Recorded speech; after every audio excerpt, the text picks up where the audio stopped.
morning, children. Okay, children, today I am going to take social for 10th class.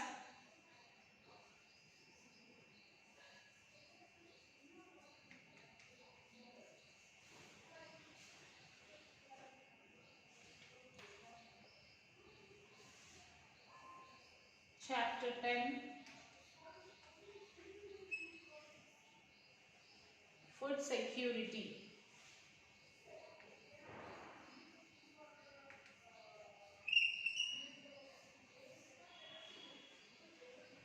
Food security means giving security, guarantee for food.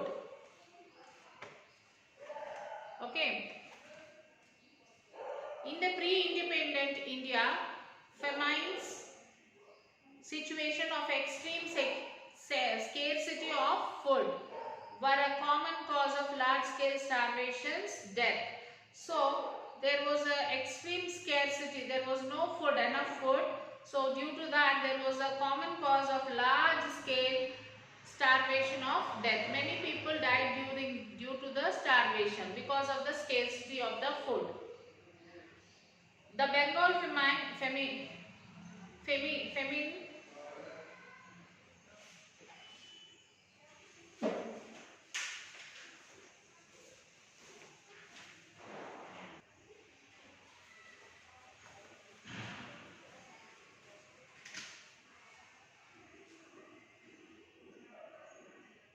took about 3 to 5 million people's lives in and around Bengal, Assam and Odisha. From these three places, many people have lost their lives.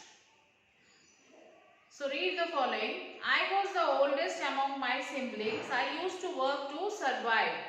So he was the oldest of these siblings, among his siblings, and he used to work to survive, to live.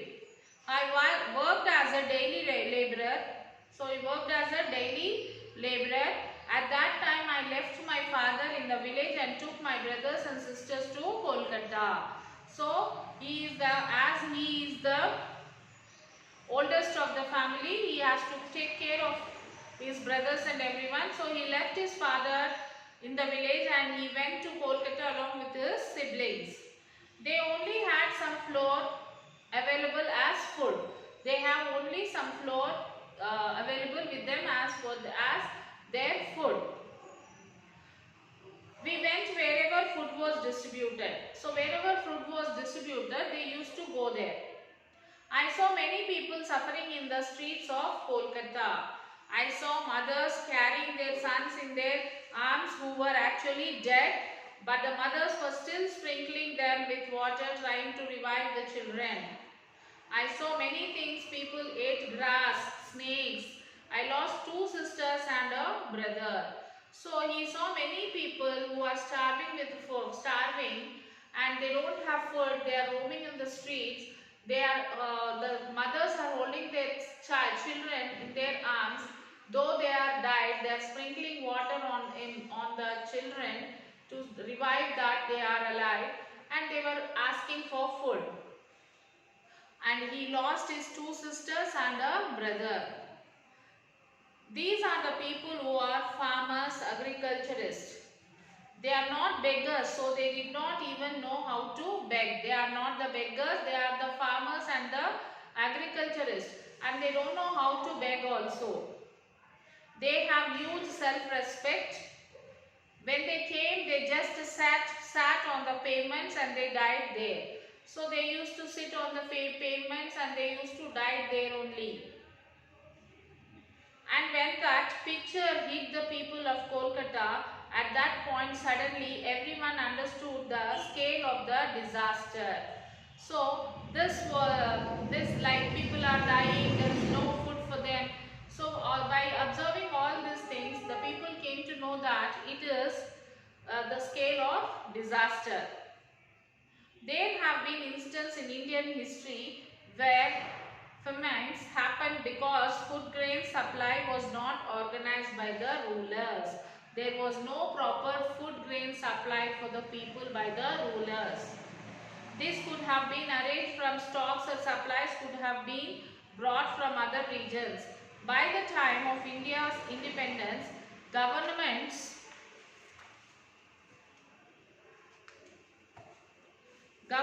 started evolving various systems to ensure food grains for its people. Ration shops were where people go and buy food grains as subsidies price. Midday meals that many of you have been eating. Anganwadis where your children are taken care of, including meals during the day. Some ways in which government today ensure food security. So in this chapter we will look at some issues associated with the food security. So food security was given by the government to the people, like ration shops are provided so that the people can go and buy the food items in a low price, in the subsidy rates, and then midday meal is provided in the schools, and Anganwadis are there for children who can go there and study and have their meals. So such type of food securities were taken by the government. The first section will focus on the issue of overall food security. The issue of production and availability of food for the country as a whole. The second section would discuss the access people have. How does one ensure that the available food reaches the people? Finally, we need to look at the nutrition levels among families to know whether these schemes and methods are effective. Food security of the country. Increasing food grain production. Producing sufficient amount of food grains is an important requirement for food security. So for food security, what is the main thing? Producing the sufficient amount of food grains. In India, for example, it means the government creates conditions so that farmers are able to produce increasing amount of food grains. Examine graph 1 and fill in the blanks for knowing the value at each point. You can use a scale to know the exact amount on the axis. Now next, we know that the area under cultivation has been roughly unchanged since the last few decades.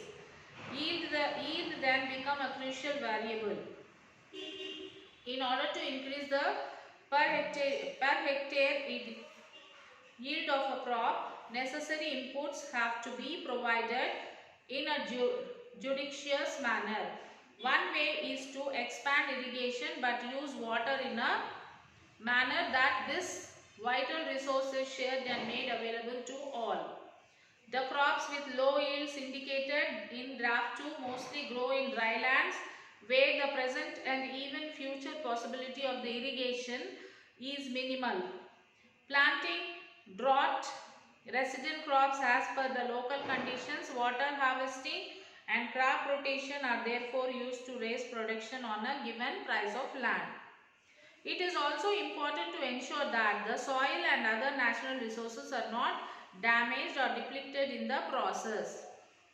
Some scientists and people working in the fields of agriculture report that the way rice and wheat are cultivated in India by intensive and unscientific application of chemical fertilizers and insecticides have led to continuous but unsustainable increase in the yield levels. In fact, these methods have led to soil degradation and depletion of ground water resources.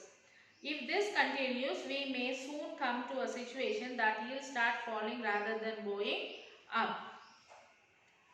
Now we will see what is the availability of the food grains. The first requirement for a country is able to produce food grains for the whole of its population. So what is the first available requirement from the country? It has to produce the food grains which should be sufficient to the whole of our country's population. How do we measure whether there is enough food for all or not? Whether this food reaches families or not would be examined later. We are at first estimating what is available. This means that per person or per capita availability of food grain is in the country should be sufficient and also increasing over the year. Is the increase in food grain availability really happening? There is a difference between production and availability of the food grains. This is estimated as. So how do we estimate the availability of the production of food grains? Availability of food grains for the year. Production of food grains during the year. Production, seed, feed and wastage. Plus net imports, exports. Change in stocks with the government. Closing stock at the yard and opening stock at the beginning. So availability of food grains per person per day. Availability of food grains for the year, population 365 days. Information relating to production, imports and change in government stocks are given in the following table for 3 years. That is from 1971 to 1991 and 2011. Besides, production imports are a way of increasing the availability of food grains in any particular year. Another important source of food grains availability in the change in government stocks. The government can, for instance, increase the availability of rice for the people by selling rice from its existing stocks. While the stock of rice with the government reduces, the amount of rice availability for consumption is that year increases. You will read more about government stocks in the next section. As shown for 1971, calculate per person availability of food grains in 1991 and 2011. So by this table we can calculate per person the availability of the food grains for one person.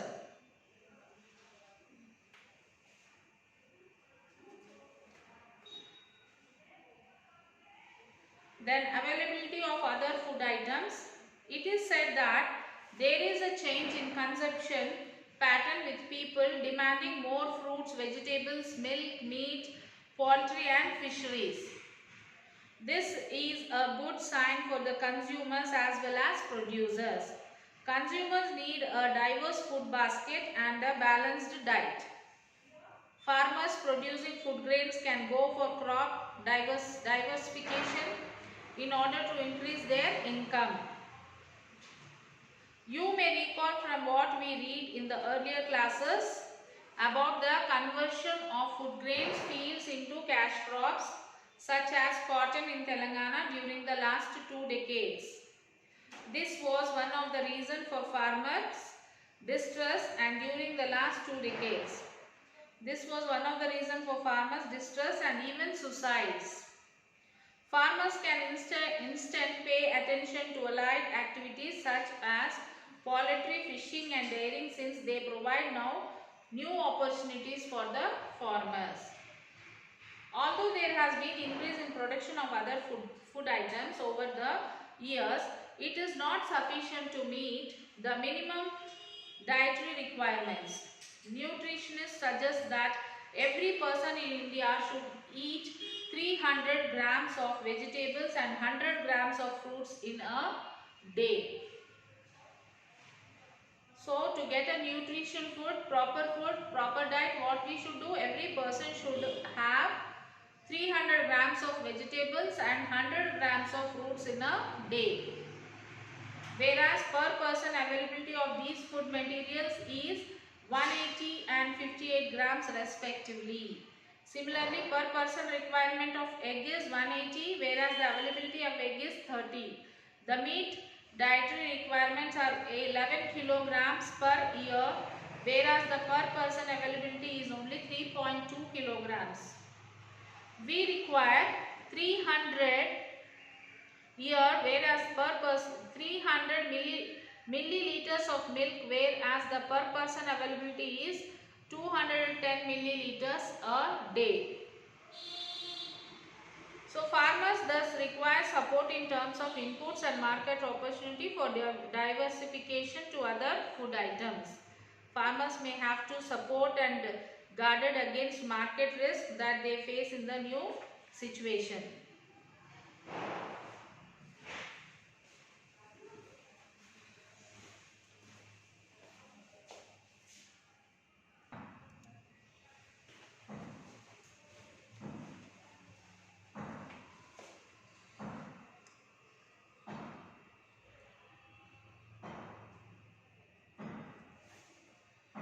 So note the agriculture diversification may impact food grain production.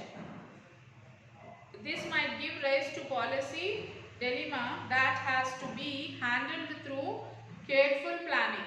Since resources are diverted to non-food grains uses, food grains production may come down. India's per capita availability is very low when we compare the same with the other European countries. 700 grams and USA 850 grams. In India, compare the same with countries in Europe, 700 grams and the USA is 850 grams. The decline in the level of per capita availability of food grains is something to be worried about for India's food security. The poorer households exert more energy and depend much more on food grains as their source of energy intake. The policy should aim to increase production of food grains and other type of food simultaneously. So the access of food. The next important aspect of food security is the access to food. It is not sufficient to produce food grains and other items. Everyone should be able to buy them for consumption. Is everyone able to access the minimum food requirements? You may recall what you studied in class 8 about poverty. Food we eat get burnt in our body and produces heat, and this is measured in terms of calories. This helps to do our work. So whatever the food we eat will be burnt in our body and produces heat in this measured in the terms of calories, and this helps us to do our routine work. If we eat less or less nutrients food, the calories intake of our body becomes less, and hence we may find it difficult to work, or our health may get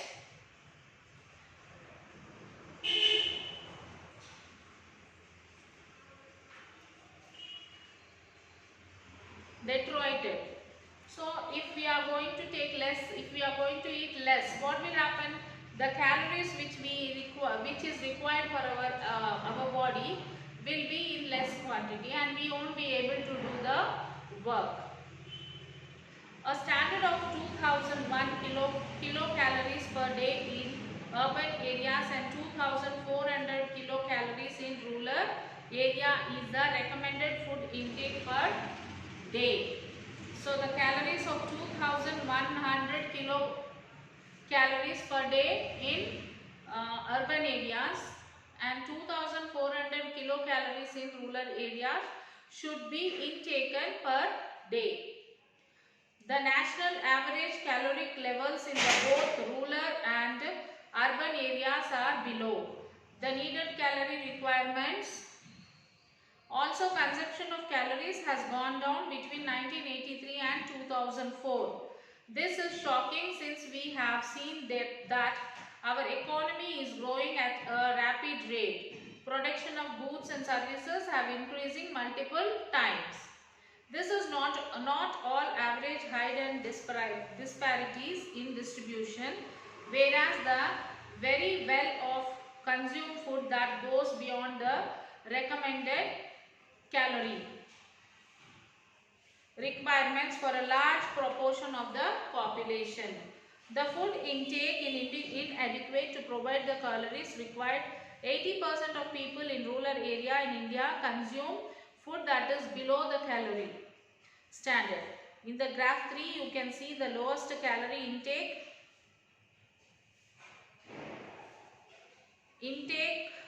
is for the people who are poorest in the rural areas, and it is way below the recommended standard of 2400, whereas these are the people who are involved in the most difficult and heavy manual labor.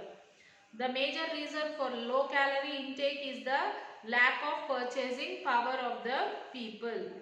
People don't have adequate incomes to buy food. There are various reasons for this, as you have read in the discussion on poverty, unemployment, public facility, etc. Can you recall some of these before you proceed? So, most of the people are taking low calorie food because of they don't have enough money to purchase the food. So next is public distribution system, that is PDS.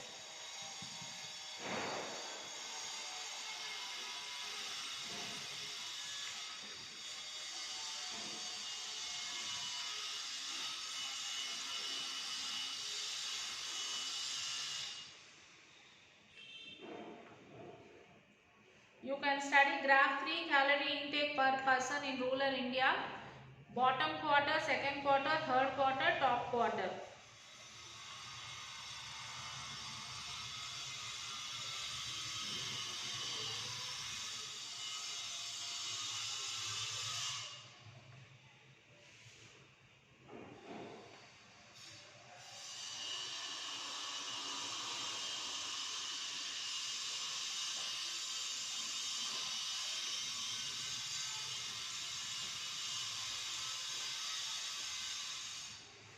So we will continue this public distribution system PDS in the next session, children.